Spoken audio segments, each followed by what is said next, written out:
नमस्कार दोस्तों, आज हम लाए हैं छांदोग्य उपनिषद सरल और संपूर्ण विवेचन। लगभग 1500 शब्दों में मैं इसका आपको सार अर्थ बताऊंगा। तो दोस्तों कृपया मेरे चैनल को लाइक कीजिए, सब्सक्राइब कीजिए और ज़्यादा से ज़्यादा लोगों तक शेयर कीजिए, ताकि हर इंसान हमारे वेदों उपनिषदों के बारे में जान सके, उनमें क्या लिखा है उनको अपने जीवन में उतार सके और अपने लाइफ को आनंदमय जीने का तरीका सीख सके। तनाव, डर, भय, लालच, इन सब से दूर हमें आत्मा की ओर अपना ध्यान आकर्षित करना है। तो दोस्तों कृपया मेरे चैनल को लाइक और सब्सक्राइब जरूर करना।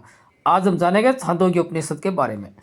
छांदोग्य उपनिषद भारतीय दर्शन का एक अत्यंत प्राचीन और गूढ़ ग्रंथ है। ये सामवेद का भाग है और उपनिषदों में विशेष स्थान रखता है, क्योंकि इसमें कठिन दार्शनिक बातों को बहुत सरल उदाहरणों, कथाओं और संवादों के माध्यम से समझाया गया है।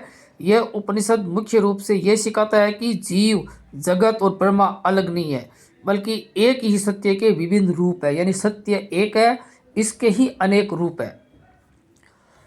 उपनिषद का मूल उद्देश्य।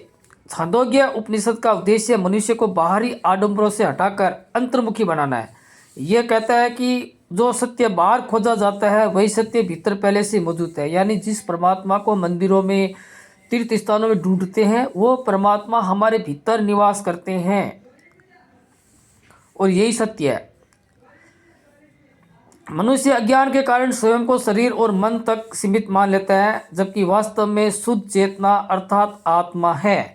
यानी हम अपने मन को या हम अपने शरीर को ही संसार मानते हैं और हम अपने आप को भी यही समझते हैं कि ये मेरा शरीर है, ये मेरा मन है, जबकि शास्त्र हमें ये कहते हैं कि हमारा असली स्वरूप, हमारा अस्तित्व शुद्ध चेतना यानी आत्मा है।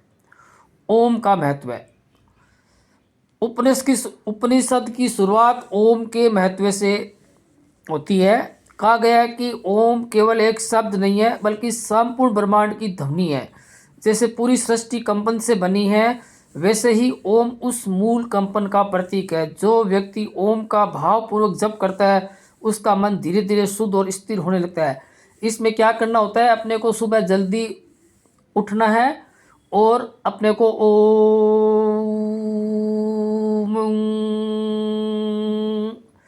इस ध्वनि का 5 से 7 मिनट तक उच्चारण करना है। इससे आपका मन बिल्कुल शांत हो जाएगा और आपके मन में जो विचार आ रहे हैं वो एकदम से रुक जाएंगे, क्योंकि इस ध्वनि का इतना गहरा आपको असर दिखेगा। उपासना और ज्ञान। छांदोग्य उपनिषद में कहा गया है कि उपासना और ज्ञान दोनों आवश्यक है। केवल कर्म या केवल पूजा से पूर्ण सत्य की प्राप्ति नहीं होती है, जब तक उसके साथ आत्मज्ञान न हो। उपासना मन को शुद्ध करती है और ज्ञान अज्ञान का नाश करता है। सत्य की खोज उद्दालक और श्वेतकेतु। देखो, इस उपनिषद की सबसे प्रसिद्ध कथा ऋषि उद्दालक और उनके पुत्र श्वेतकेतु की है। श्वेतकेतु वेदों का अध्ययन करके अहंकार से भर गया था। तब उसके पिता ने उससे पूछा, क्या तुमने वह जाना है जिसे जान लेने के बाद सब कुछ जाना जा सकता है? श्वेतकेतु निरुत्तर हो गया। तब उद्दालक ऋषि उसे सरल उदाहरणों से सत्य समझाने लगे। मिट्टी का उदाहरण। ऋषि कहते हैं, जैसे मिट्टी से बने सभी बर्तन अलग अलग रूप के होते हैं, परंतु मूल रूप से सब मिट्टी ही है, उसी प्रकार ये सारा संसार अलग अलग नाम, अलग अलग रूप से दिखता है, परंतु उसका मूल तत्व एक ही सत्य है, वह है परमात्मा, आत्मा, ब्रह्मा, और यह सत्य ही ब्रह्मा है। सत का सिद्धांत। छांदोग्य उपनिषद कहता है, सदैव सौम्य इदमग्र आसित, अर्थात सृष्टि की उत्पत्ति से पहले केवल सत्य था, शुद्ध अस्तित्व है। यही सत्य इच्छा करता है, उसी से आकाश, वायु, अग्नि, जल और पृथ्वी उत्पन्न होते हैं। इस प्रकार पूरा जगत उसी एक तत्व से बना है। यानी पूरा संसार एक ही तत्व से बना है। आकाश, वायु, अग्नि, जल और पृथ्वी, इन 5 तत्वों से हमारा शरीर बना है और यही 5 तत्व पूरे सृष्टि के रचयिता है। जीव और ब्रह्मा की एकता। उपनिषद स्पष्ट रूप से कहता है कि जो ब्रह्मा है वही आत्मा है। आत्मा कोई छोटी सत्ता नहीं है, बल्कि वही अनंत चेतना है। अज्ञान के कारण मनुष्य स्वयं को सीमित मानता है। यही आता है उपनिषद का महत्व। तत्वमसि, वही तू है। ऋषि उद्दालक बार बार श्वेतकेतु से कहते हैं, तत्वमसि श्वेतकेतु, अर्थात जिस सत्य से यह सारा संसार बना है वही तू है। ये वाक्य छांदोग्य उपनिषद की आत्मा है। इसका अर्थ यह नहीं है कि शरीर ही ब्रह्मा है, बल्कि यह शरीर के भीतर जो चेतना है वह ब्रह्मा है। नमक का उदाहरण, ऋषि श्वेत केतु को नमक पानी से घोल कर कहते हैं, अब बताओ नमक कहाँ है। श्वेत केतु कहता है नमक तो दिखता नहीं है, पर हर जगह स्वाद है। तब ऋषि कहते हैं जैसे पानी में नमक दिखाई नहीं देता परंतु पानी में उसका स्वाद का पता चलता है, वैसे ही आत्मा दिखती नहीं है पर हर जीव में वो उपस्थित है। यानी हर जीव के शरीर के भीतर आत्मा है और वह आत्मा उसी चेतना का एक हिस्सा है। आत्मा का स्वरूप, छांदोग्य उपनिषद कहते हैं आत्मा को जन्म रहित, अमर, शुद्ध और साक्षी बताता है। यानी आत्मा न जन्म लेती है न आत्मा मरती है, वो हमेशा अमर है, शुद्ध है और साक्षी है। साक्षी का मतलब है कि हम अपने मन के द्वारा जितने भी काम करते हैं, शरीर के द्वारा जितने भी काम करते हैं, उन्हें हम सिर्फ देखने वाले हैं। तो हमें यह अभ्यास करना है कि हम हर प्रक्रिया को, हर क्रिया को देख सकें। आत्मा न मरती है न जन्म लेती है, शरीर बदलता है, मन बदलता है, पर आत्मा सदा एक ही रहती है। मन और प्राण, उपनिषद में मन और प्राण का विशेष वर्णन किया गया है। कहा गया है कि मन अन्न से बनता है और प्राण जल से, इसलिए शुद्ध भोजन और शुद्ध जीवन से मन शुद्ध होता है। जब मन शुद्ध होता है तभी आत्मज्ञान संभव होता है। हमें अपने मन में जो भी कल्पनाएं, विचार चलते हैं उन्हें देखने की प्रयास करना है। जैसे जैसे हम मन के विचारों को देखने लग जाएंगे तो धीरे धीरे मन में हमारे विचार आने धीरे धीरे कम हो जाएंगे और हमें आत्मा का दर्शन या अनुभव हो सकता है। मृत्यु के बाद की गति, छांदोग्य उपनिषद कर्म और ज्ञान के आधार पर मृत्यु के बाद की गति भी बताता है। जो ज्ञान और संयम का जीवन जीते हैं वे देवयान मार्ग से ब्रह्मा को प्राप्त करते हैं। जो केवल कर्म में लगे रहते हैं वे पितृयान मार्ग से पुनर्जन्म को प्राप्त होते हैं।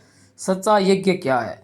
उपनिषद बाहरी यज्ञों से अधिक आंतरिक यज्ञ पर बल देता है। सच्चा यज्ञ है सत्य बोलना, बिना मतलब के झूठ नहीं बोलना, जहाँ तक हो सके हमेशा सत्य वचन बोलने चाहिए। अहंकार का त्याग, कभी भी अपने अंदर घमंड नहीं रखना चाहिए कि मैंने ये किया, मैंने वो किया। ठीक है, आपने जो भी किया आपके चेतना के आधार पे किया और आपकी चेतना इस चीज़ की साक्षी है कि आपने ये काम किया है, क्योंकि करने वाला मन है लेकिन देखने वाली चेतना यानी आत्मा है। इंद्रियों पे संयम, हमारा जो भी हमारे संसार में रिश्ते हैं वो सब मन की इंद्रियों से बने हैं। जैसे आँख से हम देखते हैं, कान से हम सुनते हैं, मुंह से हम बोलते हैं, तो हमारा सारा संबंध संसार से हमारी इंद्रियों के माध्यम से है। तो हमें इंद्रियों पे संयम रखना है, यानी हमें अपने मन पे अगर अपन को नियंत्रण रखना है तो हमें पहले अपने आँख, नाक, कान इन पे नियंत्रण रखना है कि कानों से हमें गलत बातें नहीं सुननी, मुंह से गलत वचन नहीं बोलने और आँखों से गलत नहीं देखना। और करुणा और प्रेम, पूरा संसार एक ही चेतना का जब रूप है तो हमें संसार में करुणा और प्रेम रखना चाहिए। हमें गुस्सा बिल्कुल भी नहीं करना चाहिए, हमें गुस्से का बिल्कुल त्याग कर देना चाहिए। भय का नाश, छांदोग्य उपनिषद कहता है कि जहाँ द्वैत है वहाँ भय है। जब तक हम स्वयं को दूसरों से अलग मानते हैं भय बना रहता है। जब यह बोध हो जाता है कि सब एक ही चेतना है तब भय स्वतः नष्ट हो जाता है। मोक्ष का मार्ग, मोक्ष कहीं बाहर नहीं बल्कि अज्ञान के नाश में है। जब मनुष्य ये जान लेता है कि मैं शरीर नहीं हूँ, मैं मन नहीं हूँ, बल्कि मैं एक शुद्ध चेतना हूँ, मैं शुद्ध आत्मा हूँ, तब वह जीवित रहते हुए भी मुक्त हो जाता है। यानी मन के विचारों से मुक्त होना ही सच्चे अर्थों में मुक्ति होना है। उपनिषद का अंतिम संदेश, छांदोग्य उपनिषद का संदेश बहुत सीधा है। स्वयं को जानो, सत्य का अनुभव करो, अहंकार छोड़ो, प्रेम और करुणा से जीवन जियो। जो व्यक्ति इन सत्य को समझ लेता है उसके लिए जीवन बंधन नहीं है बल्कि उत्सव बन जाता है। तो हमें भी अपने जीवन में उपनिषद के जो मेन संदेश है उनको अपनाना चाहिए। हमें सत्य बोलना चाहिए, हमें हर समय होश में रहना चाहिए। हम जिस भी काम को करें उसको ईमानदारी से करना चाहिए, बिना मतलब के झूठ नहीं बोलना चाहिए। और हमें हर समय अपने आत्मा या चेतना के बारे में जानने की कोशिश करनी है। जैसे जैसे हमारा ध्यान चेतना और आत्मा की तरफ जाने लगेगा तो धीरे धीरे हमें चेतना का अनुभव होने लगेगा और हमारा न तो कल की चिंता रहेगी न आने वाले कल की चिंता रहेगी। हम बिल्कुल चिंता मुक्त जीवन जिएंगे, आनंदमय जीवन जिएंगे। तो दोस्तों कृपया मेरे चैनल को लाइक करो, सब्सक्राइब करो और ज़्यादा से ज़्यादा लोगों तक शेयर करो ताकि हर इंसान हमारे धार्मिक ग्रंथों के बारे में जान सके और उनका जो मेन शिक्षा है वो अपने जीवन में उन शिक्षाओं का लाभ ले सके और अपने जीवन को तनाव मुक्त बिल्कुल शांति और आनंद से जी सके। तो धन्यवाद दोस्तों।